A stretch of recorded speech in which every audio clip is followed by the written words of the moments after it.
Good afternoon. Welcome to the end of October, and we are starting to get into November and December and finishing that semester. I'm Liz Rayburn, the proud principal of Bryan County Middle High School, and we are working on session 3 of our project emBRACE, looking at that, creating that culture of reflective practice in our co-teaching, and this is session 3. So today we're going to really focus on thinking about where we left off, what action steps have we already taken in this process, especially for this time of year as we get into fall.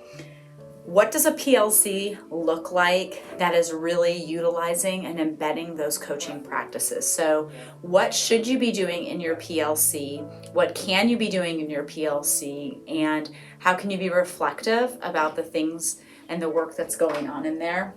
We'll talk about some goals for November, and then at the end we're going to wrap around and really focus to end the semester on being what we call here swimmers. So to that, we know the roles. So we have talked a lot about the role of the principal in the work of the emBRACE project and of being that instructional lead learner in your schoolhouse. And you know the walk.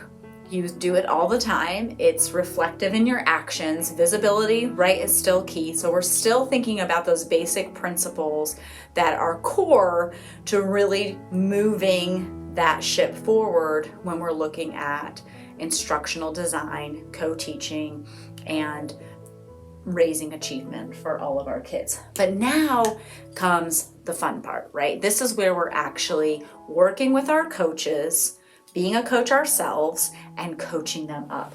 So what does a collaborative team look like? For us at Bryan County Middle High School, we have obviously we have a different setup because we are a 612 campus, but we are able to use our intervention specialists and our instructional lead teachers as coaches in our building. But nothing happens without me. I lead all that work, and so I run all the PLCs for our staff, but I also do the PLC for our coaches and our collaborative team. So everything that we're doing funnels through me as the lead learner of the building. So the instructional coaches, the intervention specialists, whoever you designate as that lead coach for your building, who's going to be working with your teachers after you, whether it's your APs, if you have coaches, ILTs, whatever you guys call them, you want to make sure that you're driving what those expectations are, right? So set up who your collaborative team is and make sure you've built capacity within that team so they know what those expectations are. You just want to make sure that the message that you're communicating is also being communicated by the other folks, coaches, who are supporting the teachers in your building. That message has to be the same.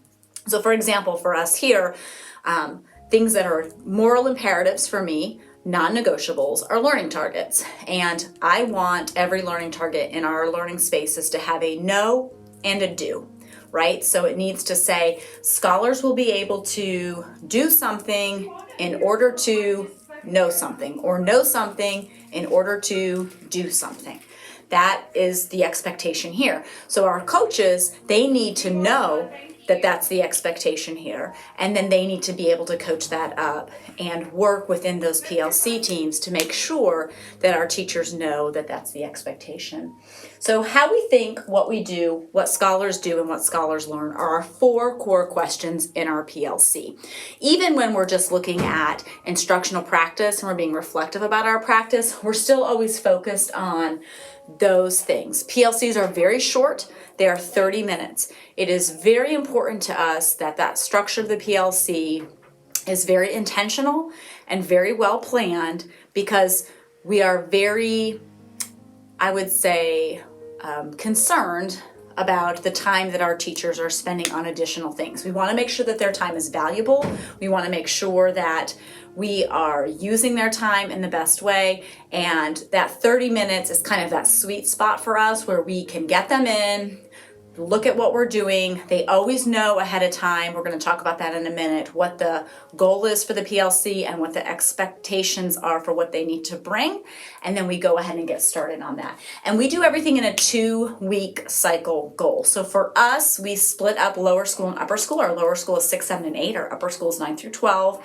And I do every other week. So for example, this week, I met with lower school and I did their lower school PLC on Monday, while upper school had a virtual PLC. We're really trying to utilize what we've learned from COVID and virtual learning to be able to give our teachers a 2-week PLC cycle. That way they're getting some feedback.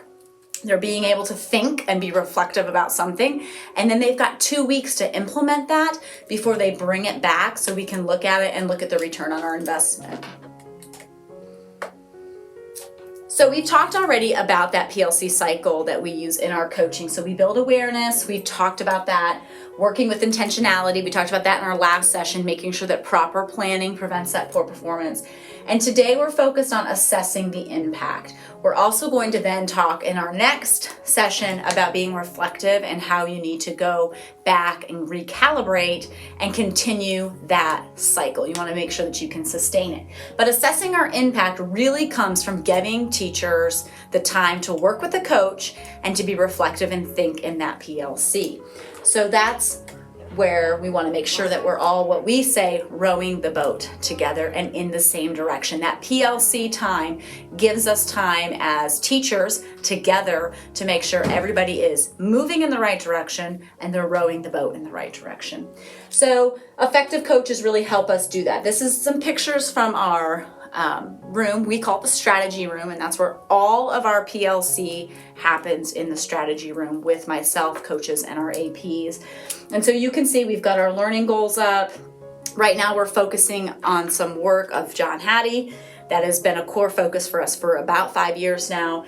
And we're calling it the Focus on the 5, and we have, based on our coaching cycle, so this is going to be different for every school because these strategies that we've picked from Hattie are strategies that we've actually seen in our learning spaces, documented, and we know that we need to work in our co-teaching marriages, our co-teaching partnerships, and in our regular instructional partnerships on making these instructional strategies, taking them to the next level. So for example, vocabulary strategies, we know that's a high effect size. It's a 0.62 effect size, so that's over the 0.4 hinge. And we see lots of teachers in learning spaces do those vocabulary strategies. So what we've asked our teachers to do in PLC is identify those strategies in their learning designs and then bring them back to PLC so we can walk through, collaborate, and reflect and assess their impact and what they're doing. And then they'll take them back, they'll refine that based in that dialogue, take them back into the learning design, and then revamp or redo or continue to assess those different strategies and how that's working in their co-teaching partnership. Now, don't forget that your co-teachers really need to have that dedicated planning time together. So if you can't make that happen during the school day, then you really do need to find time in that co-teaching partnership where they can plan before or after school and make that a dedicated, non-negotiable time, right? We're not doing IEPs during that time. We are truly being a collaborative teaching partnership. So these would be some different examples of how we kind of work, and all this information is left up in our strategy room. That is not a room for students to use. The strategy room is like our think tank. It's where we go as teachers and we collaborate, we reflect, we have a lot of ideas. So if you can find a common space in your school, this is kind of where the magic happens. And oftentimes kids will hear us talk about, in the strategy room or going to the strategy room, and we always tell them like that's where the magic happens, right? So to that, when you're doing that continuous assessment in those PLCs, you have to make sure that the mindset is right. The mindset is so critical in everything that we're doing. And in our culture of coaching, we can change somebody's behavior, right? I can make certain people do certain things just by being their principal, their evaluator. But I really want them to change their perspective sometimes and shift their mind. And if I know that if I can get to their heart, right, and their mind, that's going to be the change that we need to see. That's going to be the co-teaching partnership or the marriage that you need to see. That's going to be where the change happens in the classroom. So we really have to be focused on how we can get to the hearts of our teachers and really influence them so they can change their mindset, because we don't want limited results. We want sustainable, continuous, reflective change. And the only way that happens is when we have that dedicated time together and we're working together in your PLCs. Right now would be a good time for you as leaders of your school and your PLCs to think about how you can build thinking time into your PLC. I think it is one of the biggest pluses, wins, if you will, for us that we've gotten, is we really have taken kind of innocuous tasks off the plates of teachers and given them time to think, reflect, and work together. So take a minute and think about how you in your schoolhouse, as the leader of your school, can build in some of that thinking time so teachers can really think about what is the return on their investment and how they are working together for the ultimate success of scholars.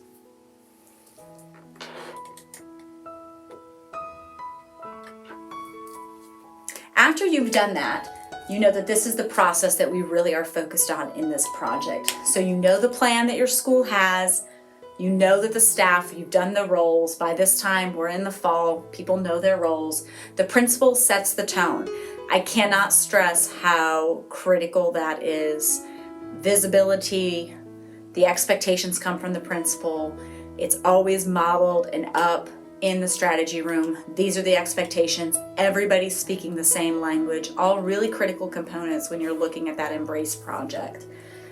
Coaches communicate their roles to the staff. Your coaches need to be meeting with the staff weekly. They're in those PLCs, they're in those classrooms. If you're in a bigger school, you absolutely can triage that and maybe look at your staff as how we look at them as runners, joggers, walkers, riders, sitters. And that continuum can change throughout the school year. You could have some teachers right now that are dynamic runners, but maybe they hit a patch and in a few months they become joggers, or even walkers, right? So you want to continuously assess where your staff is at if you are in a bigger school and you need to triage that support to make sure that your coaches can communicate. Principals have to share that information. That's why it's critical that principals are really leading that PLC. They don't have to run the entire PLC all the time. The coaches definitely can work in that emBRACE project, but the principal needs to be there, be visible, and everybody needs to be speaking the same language. That's so critical. And absolutely use what we've learned in virtual learning, right? Do a week on, week off so you can give teachers more time to think and reflect, and you're not really focusing on too many things. Less is more for sure in this project.